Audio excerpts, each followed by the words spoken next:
be peace when you are done. Lay your weary head to rest. Don't you cry no more.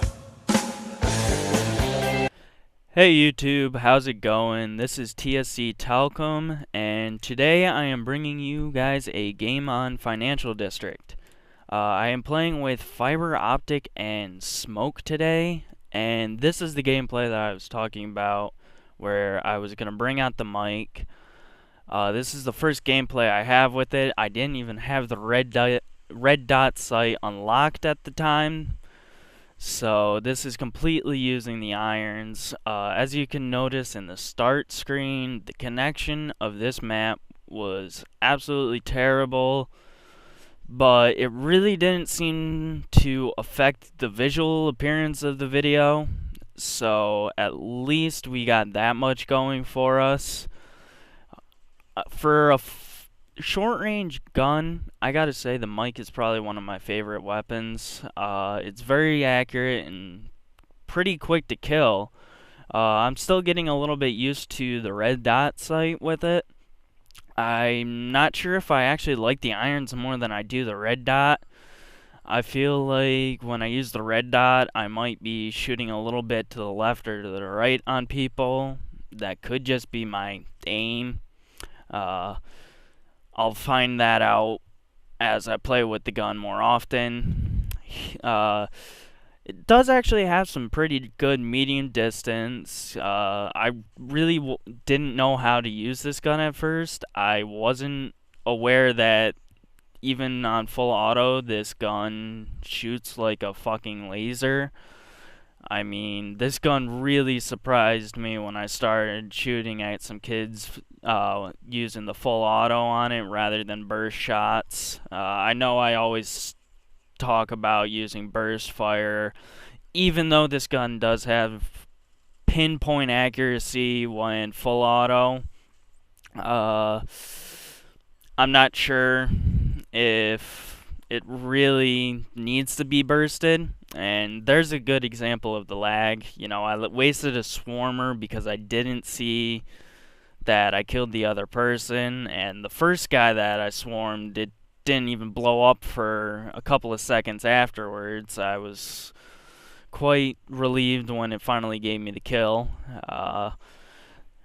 On to other things though, I just finished watching the 3-4 minute multiplayer reveal for Call of Duty Ghosts. I have not watched the hour-long multiplayer reveal, and on a side note, that was fucking awesome doing that jump turn on these kids.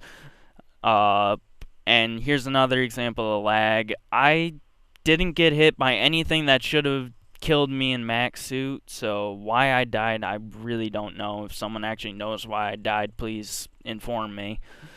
But anyways, I just finished watching the multiplayer reveal for Call of Duty Ghosts, and originally I was quite skeptical, and I'm still skeptical about the game because we all know how Call of Duty likes to throw in really good looking reveals. It actually looks like they're trying to make something of themselves, and then they just go shit the bed on the players, and there's a lot of problems with the gameplay. But without that in mind, I'm actually kind of looking forward to this game. Looks like you can do some pretty cool shit that no other Call of Duty game has had yet. It looks like you can take cover behind walls and use that for cover if someone's in another room. I like that option. You know, you don't have to rush into a room completely guns a-blazing and worry about no cover or trying to immediately get to the covered area of the room. You actually have the chance to shoot around the corners and have a shot at clearing the room before you enter it. To me, this idea, I've been waiting for a good game to do this, that isn't a third-person shooter.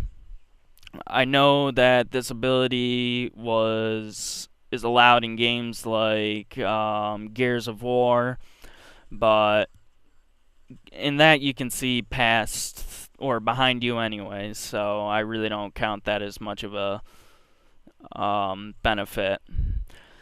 Anyways, I'm actually like I said, I'm looking forward to this game. Hopefully Call of Duty doesn't fail again, and Activision actually makes something of themselves. Well, only time will tell. Other than that, some other new games that are coming out that I'm looking forward to are Battlefield 4. I really haven't seen much about what Battlefield 4 is looking at, and this was fucking awesome, that little cross jump. I tried doing that the other day on somebody, and it ended up biting me in the ass. The guy was using a Predator bow. I tried doing that little trick on him, and about mid-jump, he shot me right in the face with the bow. I really wish I got that captured just to kind of put up as like my little fail moment of the week sort of thing, but I didn't. And while I'm actually thinking of Battlefield 4, the one thing I will say that I kind of noticed about the Call of Duty Ghost reveal is the fact that it looks like the terrain is destructible. It doesn't look like you can shoot it, and it be destroyed, but it does look like explosives will destroy the terrain or knock off things from the map. Things like that would actually be really cool in a Call of Duty game, and it would really change how Call of Duty is played.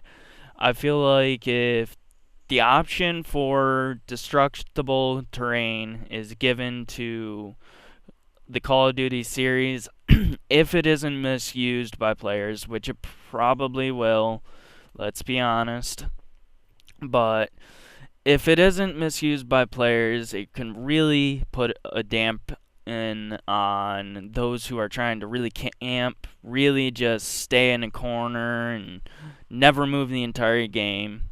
I mean, I know there's been many times where I'm accused of camping, but I'm really actually not camping. What I'm doing is a strategy that I learned from many of the Call of Duty commentators of playing defensive, specifically more of sea nanners.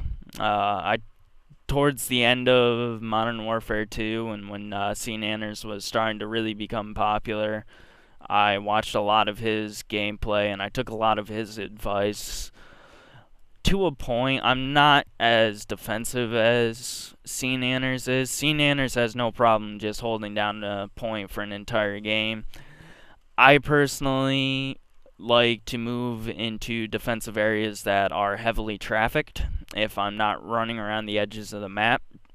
I try and stay away from the middle of the map as much as possible, but everybody likes to go in the middle every now and then to see if they can come out with that quad kill, that psycho in Crysis, or as many kill streaks as they possibly can get by going into the middle. But this game is over. I end up going 35-7-2. So I hope you guys like this gameplay, and I hope you like the little 15-second intro that I threw in on this commentary. It was just a new thing that I learned how to do, actually, because I'm using a new program for video rendering and recording my voice. So if my voice sounds different in this commentary, that will be the reason why. So anyways, on that note, the game is over. Have a good day, YouTube.